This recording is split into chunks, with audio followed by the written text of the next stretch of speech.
पृथ्वीराज चौहान का जन्म सन 1166 ईस्वी में अजमेर के चौहान वंश में हुआ था। वे बहुत ही वीर, साहसी और न्यायप्रिय राजा थे। उनका शासन दिल्ली और अजमेर के क्षेत्रों में था।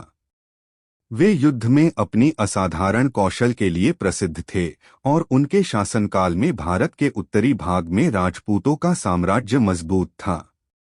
उनके बारे में कई काव्य रचनाएं लिखी गईं, जिनमें पृथ्वीराज रासो प्रमुख है, जो चंद्रबरदाई द्वारा लिखी गई थी।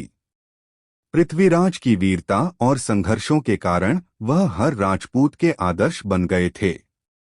उनकी कहानी भारत के इतिहास के एक महत्वपूर्ण अध्याय के रूप में जानी जाती है, खासकर उनके और मोहम्मद गोरी के बीच के युद्धों के संदर्भ में।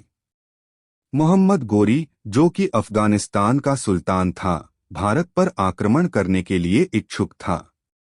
उसकी नज़र दिल्ली और आसपास के क्षेत्र पर थी, क्योंकि वह भारत के समृद्ध क्षेत्रों को अपने साम्राज्य में शामिल करना चाहता था।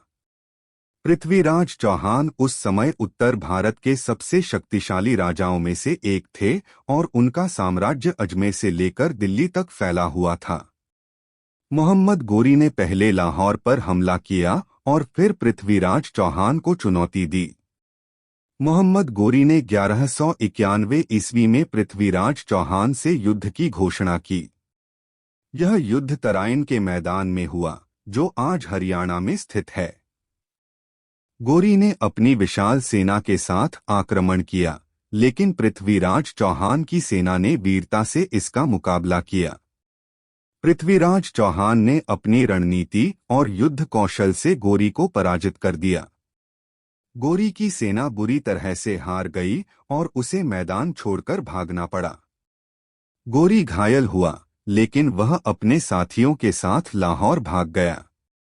युद्ध के बाद पृथ्वीराज ने अपनी परंपरा का पालन करते हुए गोरी को दया दिखाते हुए माफ कर दिया। यह निर्णय एक राजपूत राजा के तौर पर उसकी महानता का प्रतीक था, क्योंकि राजपूतों में शरण में आए शत्रु को सम्मान देने की परंपरा थी।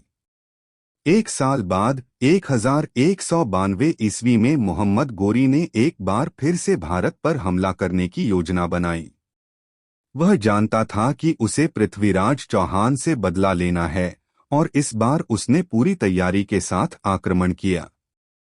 इस बार गोरी ने पृथ्वीराज से धोखा देने का काम किया।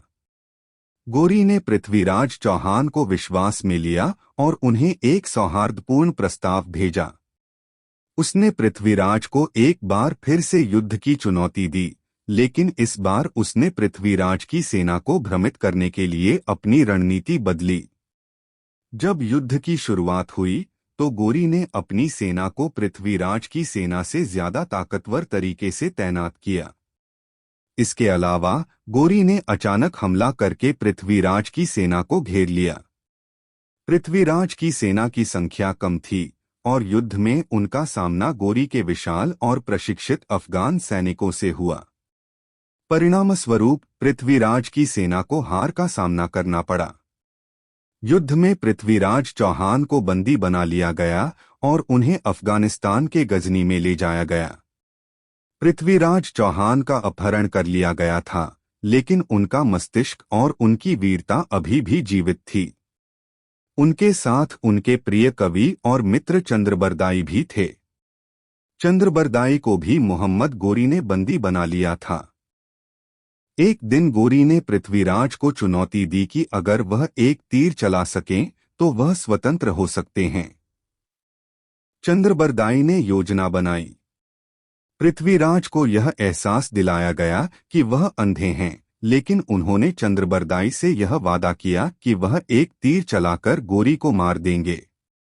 चंद्रबरदाई ने पृथ्वीराज को संकेत दिया कि वह तीर के निशान को पहचाने। फिर पृथ्वीराज ने अपनी पूरी ताकत से तीर चलाया और वह तीर सीधे मोहम्मद गोरी को लगा, जिससे उसकी मौत हो गई। इसके बाद पृथ्वीराज और चंद्रबरदाई ने आत्महत्या करने का निर्णय लिया, ताकि गोरी के हाथों से अपमानित होने से बच सकें। वे दोनों एक साथ प्राण त्याग गए और यह घटना पृथ्वीराज चौहान की वीरता के रूप में इतिहास में दर्ज हो गई। पृथ्वीराज चौहान के बारे में यह गाथा केवल उनकी वीरता को ही नहीं दर्शाती, बल्कि यह भी बताती है कि एक राजा को अपनी शहादत और आत्मसमर्पण के माध्यम से अपना देश और सम्मान बचाना होता है। पृथ्वीराज चौहान ने न केवल युद्ध में वीरता का प्रदर्शन किया, बल्कि उन्होंने अपने शासनकाल में संस्कृति और साहित्य को भी प्रोत्साहित किया। उनकी शहादत और संघर्षों की कहानी आज भी राजपूतों के साहस, स्वाभिमान और स्वतंत्रता की प्रतीक बनी हुई है।